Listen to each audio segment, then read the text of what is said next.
pessoal, tudo bem? Eu sou o professor Dr. Rodrigo da Mata e quero apresentar para você mais uma aula gratuita à disposição de vocês para falar sobre o sistema construtivo em alvenaria estrutural. Hoje vou falar um pouco sobre obra, sobre visão geral do sistema construtivo em alvenaria estrutural. E eu quero começar apresentando para vocês a organização de canteiro e transporte dos materiais. Olha só que interessante esse vídeo. Rapaz, os caras estão fazendo um Muito interessante, né? Tá o cara aí de caminhão, passando, parceiro, transportando 1.500 brocos, como ele mesmo fala aí, né? 1.500 brocos. Em fiesta, em Ford K. Valeu, pessoal. Miserável, missão impossível. Fazendo um Velozes e transporte Furiosos. extremamente ousado, né? Velozes e furiosos, né? Ele mesmo se identificou aí como Velozes e Furiosos. Essa é a realidade das nossas obras. Esse vídeo fala tudo. Essa é a realidade das nossas obras. A gente vai ver nas nossas obras Darth Vaders. Bom. Olha aí o cara fazendo transporte. Pô, o cara tá usando luva, né? Olha o EPI dele, tá faltando aqui camiseta, né? Mas tá usando luva, Darth Vader, né? Fazendo transporte vertical. Muito comum, pessoal. Isso é nosso dia a dia. Nós vemos isso nas obras, é comum de ver. Olha aqui o outro jogando bloco por cima do... Tá de capacete, né? Tá protegido. Olha só que interessante que é o nosso canteiro de obra em si, né? Olha aí. O transporte do bloco no carrinho inadequado. Estou usando um carrinho de maceira, de argamassa, de concreto. Está aqui o meu ajudante transportando 4 blocos. A EPI também não está legal. Mas olha a posição da coluna dele, a posição encurvada, posição de anzol. Está aí, ó, a posição. Olha esse outro aqui colocando um tijolo na jirica, né? Observa que essa é a nossa realidade das obras. Será que eu posso melhorar isso? Será que a alvenaria estrutural, você deve se preocupar com essa logística? Né? E aí eu apresento para vocês um equipamento fantástico. Esse equipamento se chama telehandle, manipulador telescópico. Eu estava numa época que eu estava comprando um equipamento e eu fui a essa obra para fazer uma visita e acabei filmando aí, olha ele trabalhando. Colocando o material lá no segundo pavimento, né? Observa que ele faz o transporte tanto horizontal quanto vertical. Esse equipamento tem 2 pinças, tá vendo? Desculpa, 2 lanças. E aí ele transporta, leva o bloco lá para cima. Observa que o pallet quebra, né? E alguns blocos caem. Você vai ver caindo lá, inclusive esfarelando, né? Essa é uma obra que usava o bloco da família 11,5 por 19 por 24, né? E essa modulação é uma modulação bem interessante e pode ser usado de acordo com a NBR 16868 até 2 pavimentos, tá bom? Então 11,5 cm até 2 pavimentos. Então esse empreendimento aí, 2 pavimentos, é uma casa sobrepostas, né? Então, pode ser utilizado em até 2 pavimentos. Então, esse equipamento, a gente estava numa jornada para adquirir um equipamento parecido, né? Então, posteriormente, a gente teve a oportunidade de receber e fazer um test drive de um equipamento até um pouco maior, né? Um equipamento com lança de 17 metros, e a gente fez aqui a viabilidade da compra desse equipamento, tá vendo? Muito oportuno para a obra de alvenaria estrutural. Esse equipamento me serviu nesse empreendimento, tá vendo aí? Descarregando tanto blocos, né? Fazendo uma descarga de blocos, quanto a descarga de caminhão. Olha aí que legal, tá vendo? Aí tá aí pegando o caminhão, descarregando, né? E aí posteriormente ele faz a estivagem muito rápida do caminhão, né? E não só transportando bloco, transportando também o cimento, mas também, olha só, fazendo uma distribuição vertical de argamassa na obra de alvenaria estrutural. Olha que interessante, né?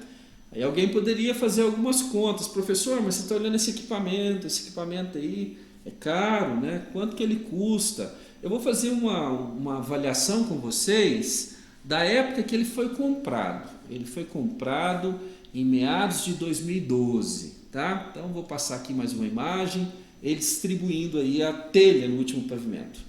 Olha só a conta que nós fizemos.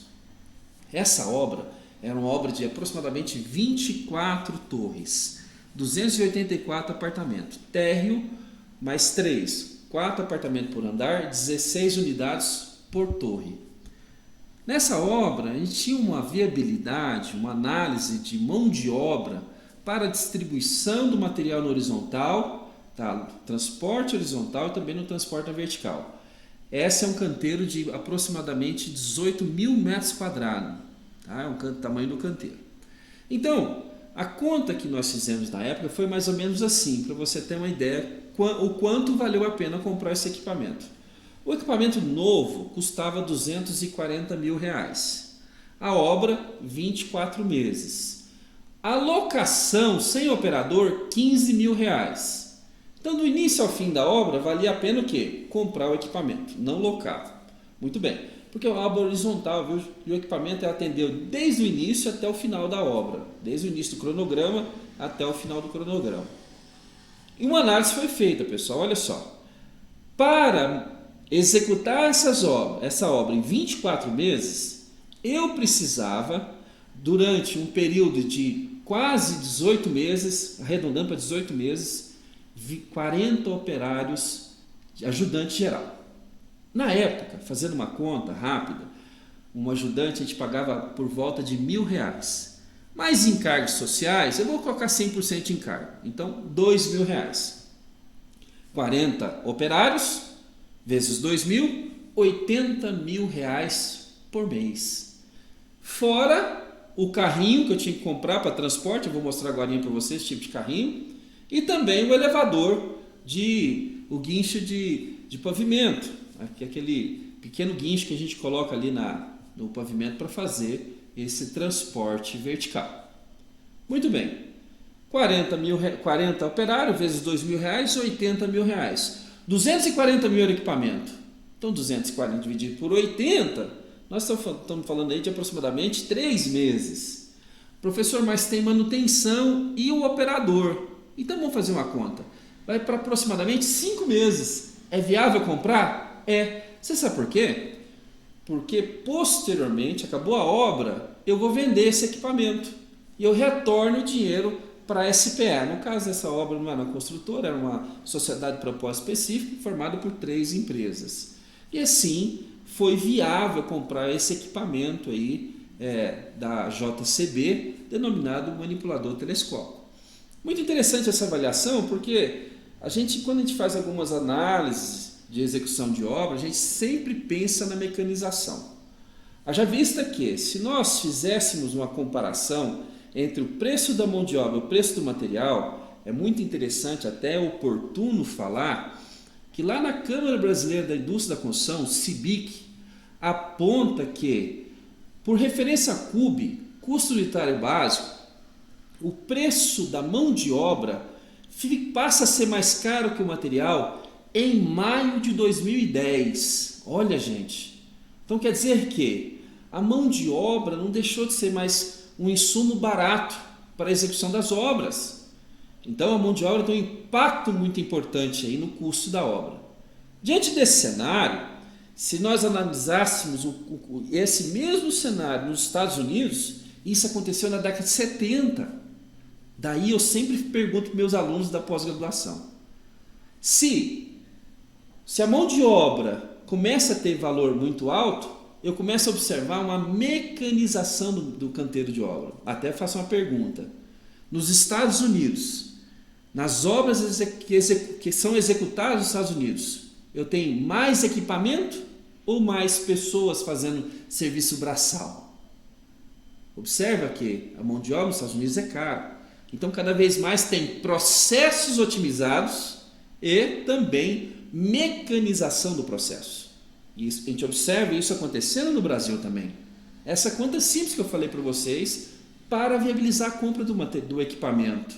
E, por fim, o equipamento passa a ser um patrimônio com valor agregado. final da SPE, é óbvio que eu não vou vender pelos meus 240 mil, mas eu vou ter uma depreciação e vou vender para o mercado, vai ser viável sim. Muito bem, vamos em frente aqui. Olha aí o meu operário fazendo um transporte horizontal de um prédio vertical. Lembra do carrinho que eu mostrei anteriormente? Olha o que eu estou usando aqui. Eu estou indo lá no secos e molhado, naquele carrinho que transporta caixa, né, que o pessoal faz o transporte lá de caixas de papelão, e aí eu vou pegar aquele carrinho, vou reforçar, porque eu tenho mais peso aqui para ser transportado, e coloco lá 2 barras 16 milímetros, que vai encaixar onde? Vai encaixar no furo do bloco. Observa que esse operário, se ele fosse transportar, ele ia transportar no máximo 2 blocos, à mão, sozinho. E ele consegue transportar aí, ó, ereto, olha a posição dele, ereto, transportando 2, 4, 6, 8 blocos. Olha que interessante, pessoal, 8 blocos. E aí, uma produtividade, uma mobilidade horizontal no pavimento muito grande. Observe esse outro aqui, ó, transportando aí 16 blocos. É viável porque o bloco cerâmico estrutural é mais leve do que o bloco de concreto. E olha que é um bloco de 14 por 19 por 39. Olha a posição desse operário. Ereto. Então a gente observa o quê? Uma produtividade muito maior do operário, porque ele vai sentir menos dor. Ele vai transportar com muito mais facilidade, né? Quando a gente vai pensar na alvenaria, na execução da alvenaria estrutural, é muito interessante isso, né? Até dando orientação sobre a equipe, né? Observe esse capacete laranja aqui. Carpinteiro. Carpinteiro é bom de locação. Até uma observação importante. Eu estou executando aqui a alvenaria estrutural, primeira fiada. Observa que não está aquela loucura de operário, de servente. Está quem? Um pedreiro e um carpinteiro. Por que isso, professor? Porque aqui agora é hora de medidas, é hora de verificar com precisão a locação da alvenaria, é hora de verificar o esquadro, é hora de verificar as aberturas, é hora de apontar os blocos principais para liberar para a produção. Normalmente um pavimento nós deixamos para essa equipe fazer em um dia todo esse serviço de locação. Às vezes até preciso colocar mais gente, dependendo do tamanho da área desse pavimento. E aí esse cara vai fazer aí, ó, a verificação de medida. Então ele tem que ser cuidadoso. Ele está usando aqui inclusive uma régua de 1,80 m e 5 bolhas, né? Usando aí 5 bolhas de nível para verificar o alinhamento, para ficar com perfeição. Olha aí o cara verificando ao lado aqui. É tão interessante essa imagem. É óbvio que o fotógrafo não foi muito bom, né? Que ficou o foco lá no mudamos, tá vendo? Mas quando eu olho aqui essa parede, parece que ela é monolítica. Olha que detalhe. Aí eu começo a perceber que é só uma variaçãozinha aqui na argamassa. Não sei se vocês conseguem ver meu mouse aí. Tá vendo aí? Olha essa régua aqui, ele operando a régua. E aí, depois que ele faz esse levantamento, essa primeira planta, ele vem instalando um equipamento muito comum para obras de alvenaria estrutural. O nome dele é escantilhão. Está aqui do lado, ó, o escantilhão. Aí o escantilhão, você vai pôr nos pontos, a equipe ali de primeira fiada, tá vendo? Ele está se preocupando, fazendo a instalação do escantilhão, está aqui nessa obra, né? E aí libera para o bloqueiro, o cara da produção. Olha aí, começa o cara que vai produzir bastante. Aqui ele operando tanto o escantilhão quanto a régua de 1,80 m. Uma orientação importante. Normalmente essa régua ela tem um custo de 400 a 500 reais. É uma régua cara de alumínio. É importada, inclusive. Normalmente o pedreiro que usa, ele começa a usar essa régua e fala assim, olha, eu tenho interesse em ficar com essa régua. Tá? Aí normalmente a gente vende para o pedreiro tem um cuidado.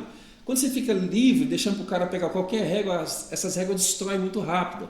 Mas quando o bloqueiro passa a ser dono da régua, e você dá uma condição para ele pagar parcelado para a empresa, já fiz isso, deu muito certo.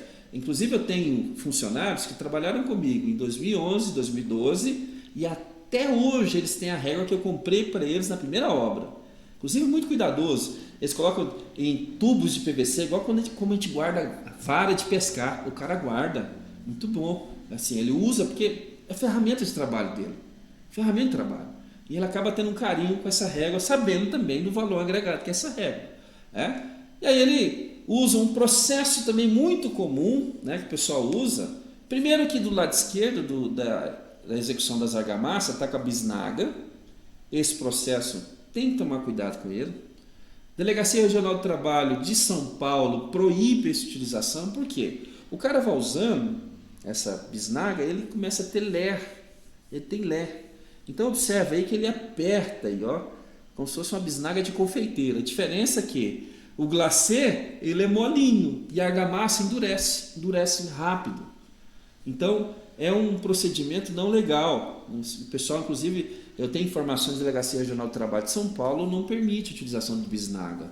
Mas o pessoal usa uma tal de uma desempenadeira adaptada, que aí essa espátula ele faz rapidamente a distribuição da argamassa. Né? Tá aí o modelo para vocês seguirem de referência. Muito bem. Execução tipo de laje para esse tipo de obra. Né?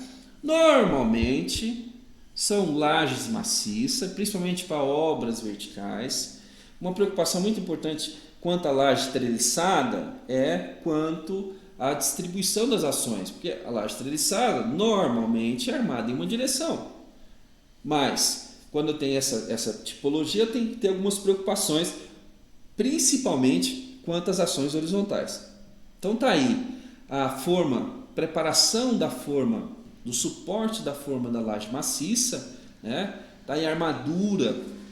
Há 5, 6 anos atrás, quando a gente falava que usava tela eletrosoldada, né, nas lajes, o pessoal, uau, hoje é tão comum, né, que o pessoal olha assim, isso é corriqueiro, né, usar tela eletrosoldada, né, muito interessante. Está aí a concretagem desse pavimento, e aí eu gosto muito dessa foto que ela mostra outra situação. Olha esse pavimento aqui que está preparando para fazer a concretagem da laje. Observa que as canaletas já estão concretadas. As canaletas já estão concretadas. Por quê, professor? Porque no NBR 16868 vai tratar na parte 2 que a concretagem da laje tem que ser posterior ao grauteamento das canaletas. Por que isso, professor? Eu não posso concretar a laje e concretar ao mesmo tempo as canaletas. Senão eu vou gerar uma ligação não desejável e vai gerar esforços solicitantes na parede que não foi planejada no projeto. O que vai gerar isso? Manifestações patológicas que podem prejudicar muito em relação à durabilidade e à vida útil da edificação. Muito bem. Principalmente a questão da infiltração. Né? Outro exemplo interessante é a tal da laje pré-moldada, a laje içada. Nesse canteiro, que eu trabalhei nessa obra também, nós usamos um procedimento de preparar as lajes anteriormente à execução do prédio. Então, antes de fazer o primeiro prédio aqui, a gente já estava preparando para fazer as lajes. E aí eu estou com um processo aqui de produção das lajes, tá vendo aqui? Já está com as lajes concretadas. Aí eu tinha um caminhão Munk que desformava essa laje e a gente estocava essas lajes. É muito importante a logística da pré-fabricação, aqui é do pré-moldado em si. A pré-fabricação é quando feito fora do canteiro e pré-moldado é quando feito no canteiro, tá? A norma de pré-moldado define desse jeito. E aí eu começo a guardar, tá vendo aqui umas lajes estocadas? E aí eu começo a fazer um estoque de lajes, para quê? Para posterior montagem no pavimento. Quando eu tiver uma certa cura, eu venho com guindaste, tá vendo aí? Montando como se fosse legos, né? Esse pavimento, tá aí a turma, né? Inclusive aqui esse aqui é o técnico de segurança, tá o encarregado e um eletricista também ajudando. Por que eletricista? Porque tem as conexões da parte elétrica que está na laje com as paredes. Muito bem. Olha aqui um videozinho da instalação do assentamento da laje com uma junta de argamassa. Presta atenção aí. Observa que quando eu vou assentar a laje, eu coloquei uma junta de argamassa. Para quê? Para uniformizar tensões. E aí, inclusive, eu vou sair procurando aí se tem algum vazio. Você vai ver que tem um vaziozinho lá na frente. Olha lá, tá vendo? Não colocou a quantidade conveniente de argamassa. Viu lá? Então, o que ocorreu? Assentei a laje na parede. Professor, sistema estrutural trata como se a laje está simplesmente apoiada na parede. Viram na prática? Isso é na prática. A laje apoiou na parede. Então não tem transmissão de momento fletor para as paredes. Diferente quando tem laje e viga, que a laje transmite esforços para a viga. Muito legal, né? Então, outra etapa muito importante da obra é o tal do revestimento. Se a parede está no prumo, eu tive um cuidado lá na locação, tive um cuidado lá nos esquadros. Então eu não vou corrigir nada na massa. Não, doutor, eu corrijo na massa. Fica tranquilo, porque se a parede ficar fora do prumo, a gente coloca aqui e faz lá 10 centímetros de reboco. Já vi isso. Quantas vezes não aparece aí na internet aí, né? O pessoal mostrando 10 centímetros de reboco. E aqui na alvenaria nós estamos falando de 3 milímetros de gesso. No máximo 5. 3 milímetros é o número. E aí é o procedimento. Gesso corrido, eu estou praticamente preparando para pintura. Né? Eu tenho que passar um selador antes de pintar, mas está praticamente pronto para pintura. Né? E aí, outro procedimento, se eu tenho uma parede que está bem aprumada, eu vou assentar revestimento direto na parede. A única preocupação que eu tenho, até não gosto muito de assentar direto, prefiro fazer um reboco, são irregularidades. E às vezes corrigir essa irregularidade com argamassa de assentamento pode ser mais caro do que fazer o reboco.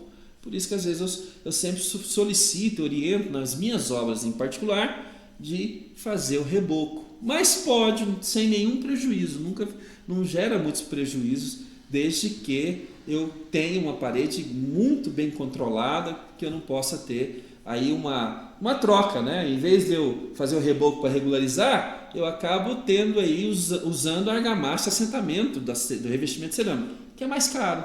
Né? Muito bem. Escada. A escada para alvenaria estrutural é fantástico. Eu sou fã da escada pré-moldada, né? Porque eu tenho um vazio ali de instalação da escada. Aí eu vejo um cara instalando a escada aqui, inclusive está usando aqui uma peça pré-fabricada que nós chamamos de jacaré. Daí que vem o nome escada jacaré.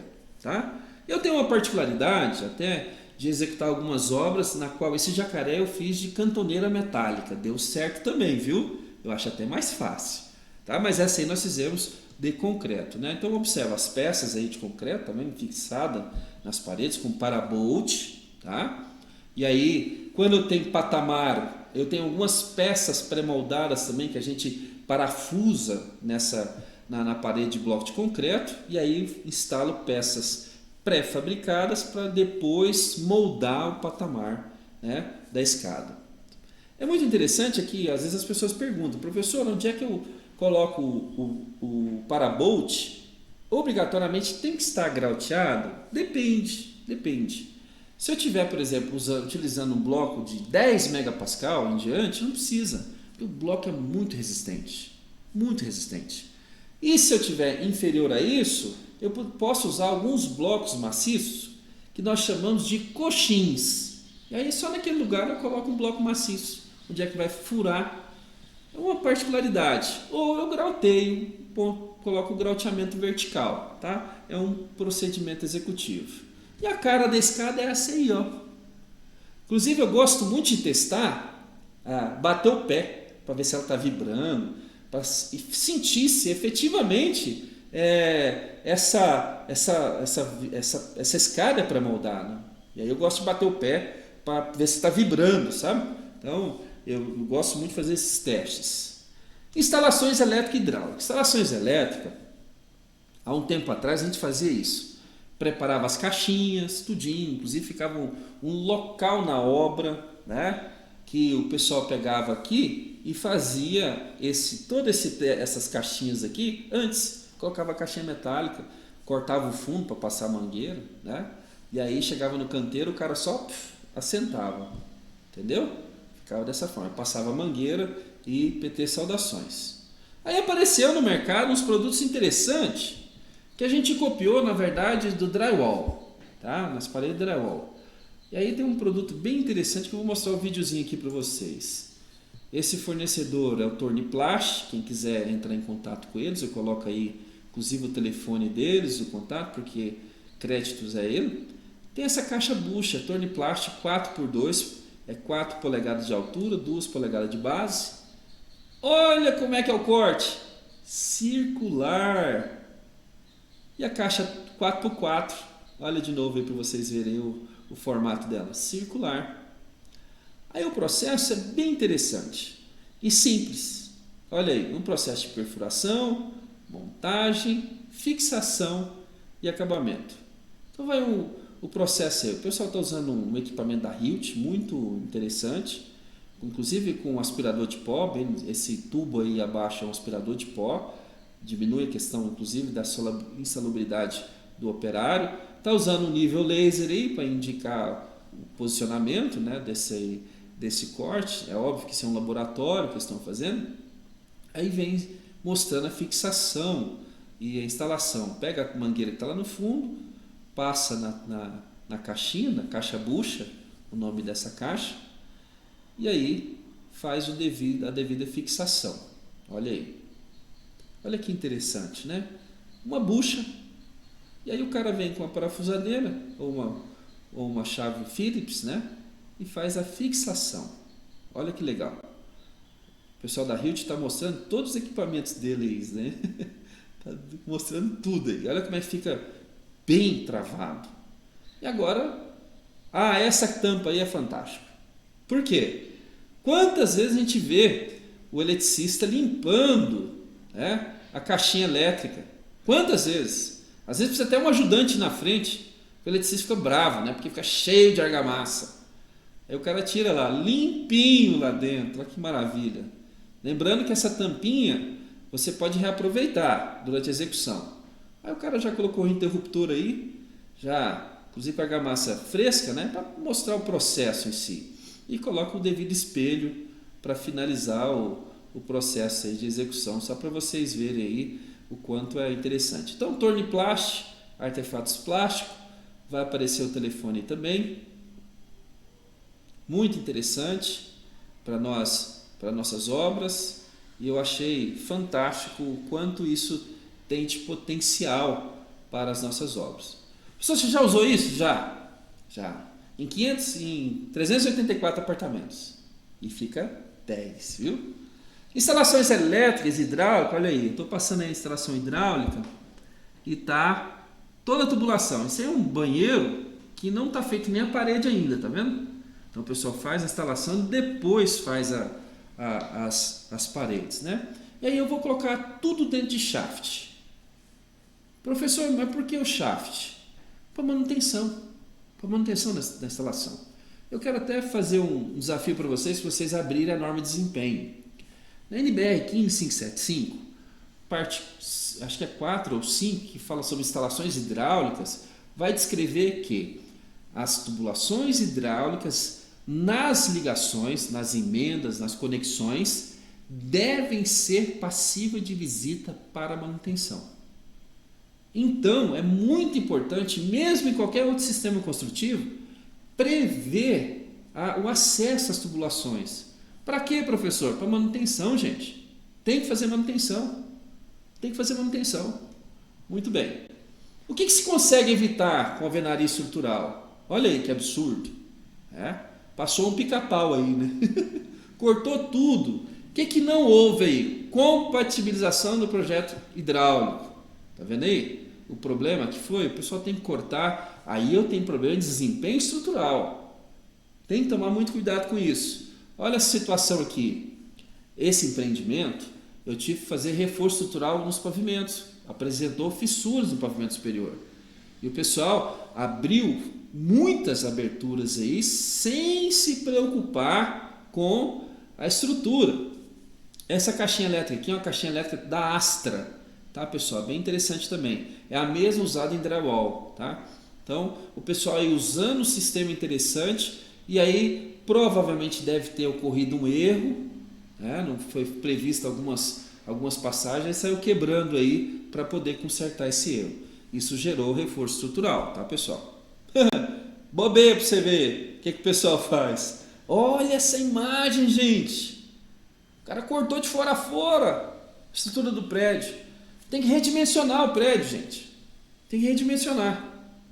Tem que verificar. Ainda bem, quem é projetista vai saber o que eu estou falando, são paredes externas, que são menos carregadas. O que acontece é a desconexão aqui, eu preciso redistribuir tensões. Pelo visto o prédio não caiu, mas olha o prejuízo que está aí.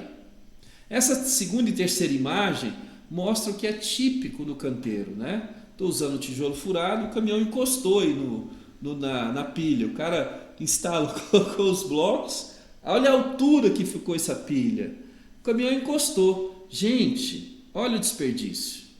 Se eu parar para pensar, R$500 um milheiro de tijolo, eu estou falando aí na ordem de 50 centavos por tijolo. Quantos 50 centavos foi jogado fora ali? É muito alto o prejuízo. Fora que o entulho também eu pago para jogar fora. Tem que jogar fora. O entulho também é desperdício. Então é importante tratar dessa forma, né? O entulho também é desperdício. Olha aí o pessoal cortando a parede. Para quê? Para instalar a tubulação elétrica. Aí o pessoal fica tão na liberalidade, a parede não é estrutural, que ele sai cortando. Olha aqui, ó, aí corta até o pilar. O cara teve a condição de cortar o pilar debaixo da escada aí, ó. Olha que absurdo. Então, muito importante, a alvenaria estrutural normalmente tem essa visão que tem que se evitar esse comportamento e assim potencializar a utilização. Eu espero que vocês tenham gostado dessa aula e que vocês possam utilizá-las sempre no seu canteiro de obra, não só em alvenaria estrutural, olhando também o que pode ser melhorado também em estrutura de concreto armado. Gostou desse vídeo? Compartilha ele com seu amigo arquiteto e engenheiro para que eu possa cada vez mais divulgar e compartilhar com vocês conhecimentos estratégicos para as suas habilidades, para as suas competências sejam cada vez mais potencializadas e suas experiências sejam aumentadas com suas habilidades e competências. Muito obrigado pela atenção e até breve.